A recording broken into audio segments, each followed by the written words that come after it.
Welcome to another episode of that deep shit, where we connect the dots. And on today's episode, we're going to give you a classic subject, and we're going to talk about the 7 Hermetic Principles, also known as the 7 Hermetic Laws, or better known as the Kybalion. Now, the Kybalion is a very deep read. If you get your hands on a PDF or even a hardback copy, for myself, I can really only speak for myself, on my own comprehension level, it took a while to read through it, especially at the time that I did, which I will revisit and reread it, because I wanted to understand. See, one thing that we get in a really bad habit of as being humans educated in the Western world specifically is that we know how to read, but we don't, technically we know how to read. Some of us, if you're blessed enough, know how to read, but we don't know how to comprehend. We don't know how to understand, and we don't know how to study the words that we read. We could just read words like, even not included in the ingredients list, is a registered trademark of whatever. But what does trademark mean? What does registered mean? What does ingredient really mean? We can read, but we don't know what these separate things mean. Jumping into the whole reason of the video, we're going to talk about the laws as a whole, and we're going to go into each individual principle or law very briefly and quickly. All right.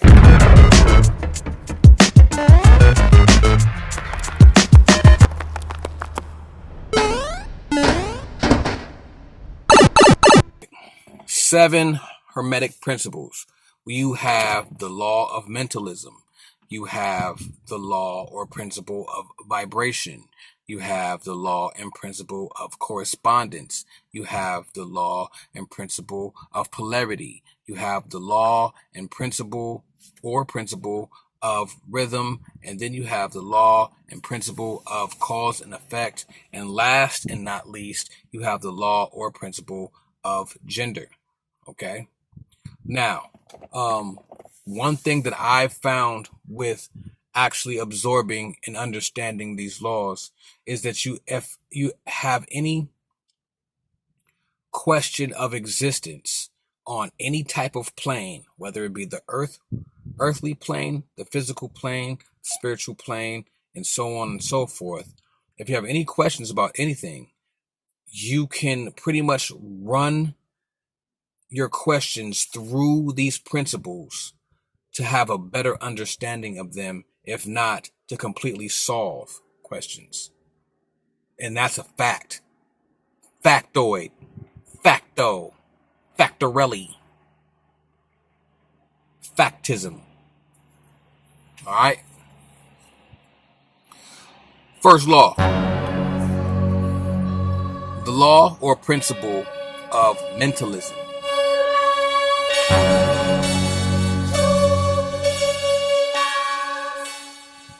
The all is mental. The universe is mental. We are all living in the mind of the all. That means everything is connected mentally. You, animals, plants, insects, elements, the universe, your perception of what God is, the higher form of what created that God, creation itself. You are part of that. All connected mentally. Example. Everything is everything, because if you weren't around to observe everything, would everything exist? Would anything exist if you didn't observe it? And if you don't observe it, does that mean that it doesn't? Imagination. Everything is in the mind of the all. Second law or principle is the principle of vibration. And that, everything vibrates. Even if you cannot see on the microscopic level, molecules, atoms, neutrons, electrons, protons, everything moves. So that means that nothing is solid, or anything is not solid if we think nothing is a thing. That may be a little bit of a deep conundrum, but still, nonetheless, meaning if one understood vibration correctly, there will be no walls.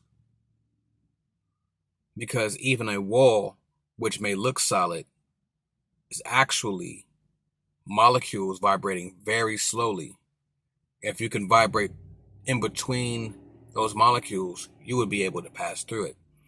For example, this windshield that I'm knocking on is solid. But is it really? Because light as a molecule, or as a fractal, or as a light source, can pass through it. So the molecules of light are passing through glass. See how that works? All right. Vibration. Next rule or principle 3 is correspondence.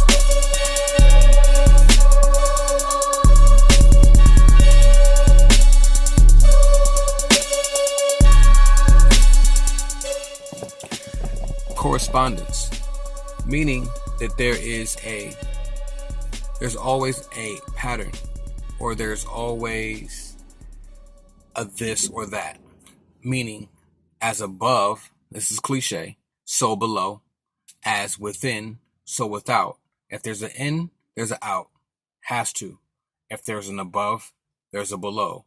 Has to be. This is a rule. Everything in existence has this. You, elements, plants, animals, insects, the universe, carbon, everything. That's what I'm saying. If things cannot pass through these litmus tests of principles and rules, then 9 times out of 10, it's not factos. So the next law or principle is the law or principle of polarity.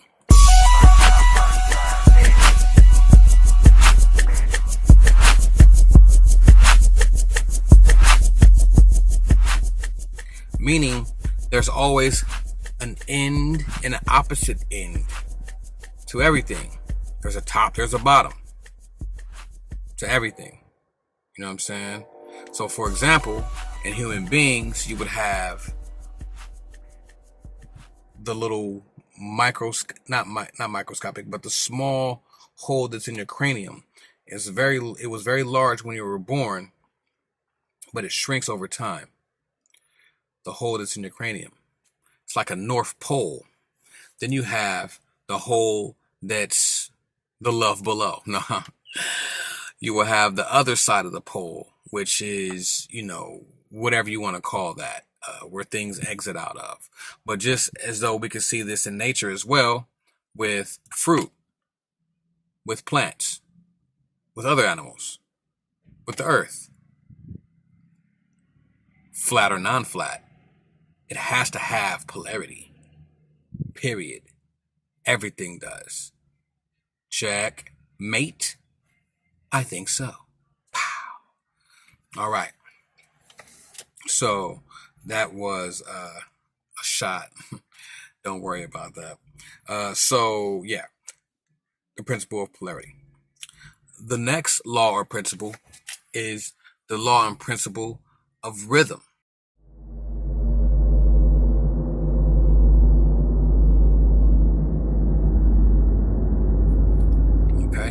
That means that most things have a certain frequency that they occur. You can call this frequency a pattern if you like. It makes it easier to understand. Things move with a rhythm. There's always a rhythm. If it goes, it will return. If it returns, it will go. And they slap it. Woo!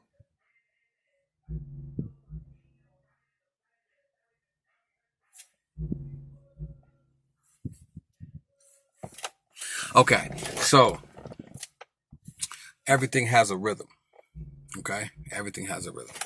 All right, so the next law or principle is, hey, it's funny how I said that everything has a rhythm, and then the beat came on, slap it. Like, everything has a rhythm. It's how the universe works and talks to you all the time, man. You just got to listen. It's always there. Okay, so the next law or principle is the law or principle of cause and effect.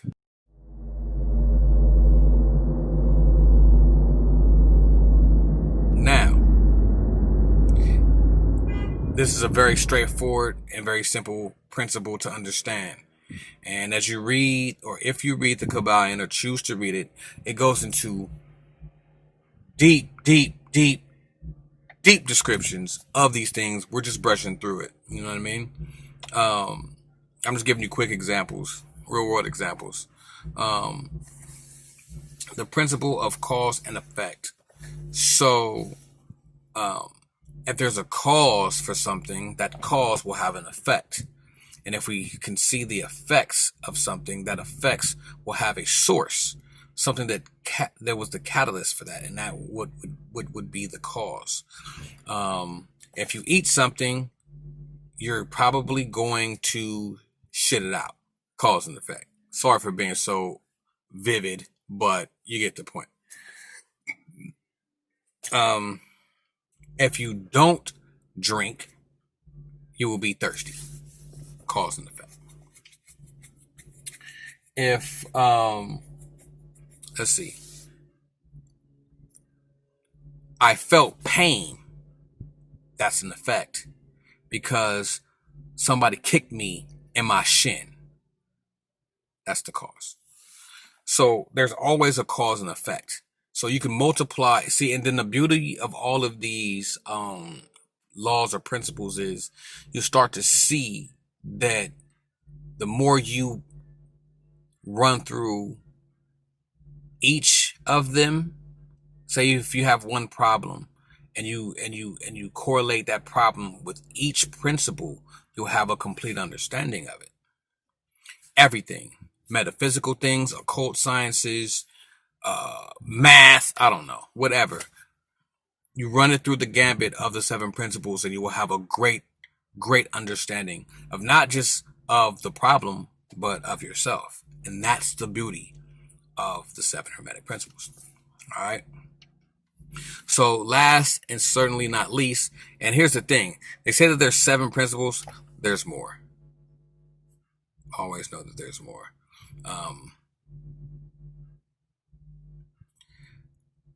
The seven principles are known to have been created by who we know as Hermes, Mercury, Trismegistus, but that's his Greek name.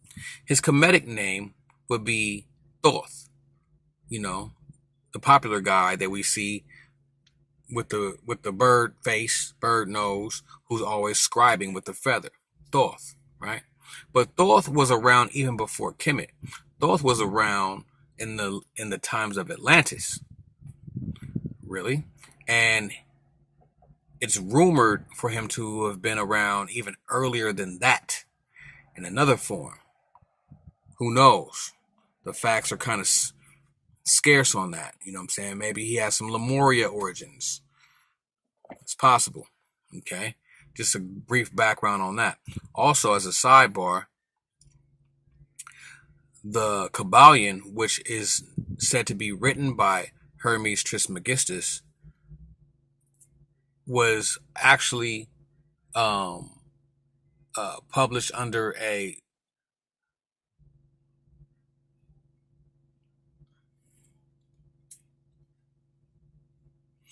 alias by the three initiates. Whoever that may really be, we don't know.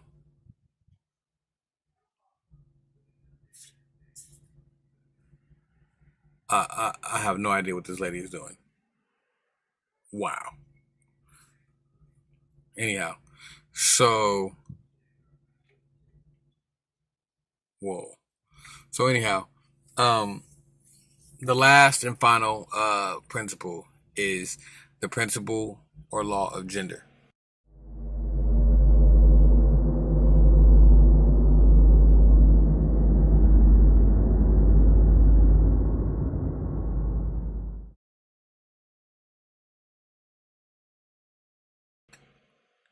Now, this has nothing to do with male or female. Has nothing to do with that. This has all to do with masculine and feminine. Let me be clear. Most things, all things, have a masculine or feminine aspect to them. All right. Okay. Let's take a fruit, for example. Shot in the dark, just because I see the lady over here doing something with the fruit. The fruit grows, and the initial fact that the fruit grows is masculine. The seeds in the fruit, right? The seeds in the fruit is also a masculine principle, but the seeds being fermented into the soil can be looked at as a feminine aspect. Having the seed is masculine. Sowing the seed in the soil is feminine. It has both principles. People,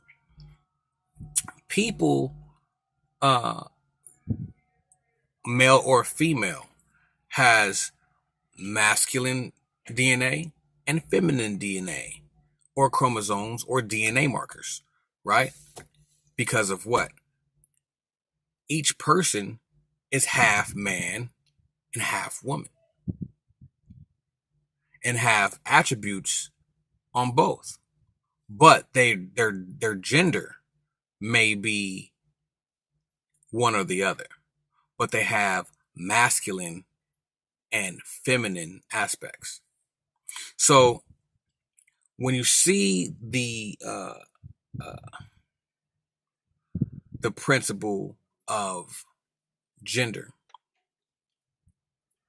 do not look at it in the linear way of looking at gender, like vagina, penis. That's not what it's entailing. So you have to keep that in mind when actually applying that principle. All right. I think I have ran my mouth for long enough. So now I must end this video. And if you stuck with me the whole time, I really appreciate it. I appreciate all your patronage. I appreciate all of your viewership. I do. And I mean this from the bottom of my heart. I don't do this for likes. I don't do this for clicks. I don't have clickbait. I don't get paid from YouTube. I haven't been paid from YouTube. I've only been paid from YouTube once, and it wasn't that much. And then they stopped. They cut me off. This was years ago. So it's not why I do it. I do this because I was once in a position wishing I heard some information that I was learning on my own from someone else. So this is just me paying it forward. If you like these videos, please like, comment, subscribe, share. Also, hit the notification bell so you can be notified when I drop videos, whenever I drop videos, because as of recently, I ain't been dropping shit. Don't worry about that, though. We're going to work on that. Take this goddamn Matrix outfit the fuck off is what I need to do. All right? Don't worry about that. Anyhow, if you have any comments, whether you agree or disagree, please leave them below. All right? Until next time, keep them third eyes open. You already know the deal.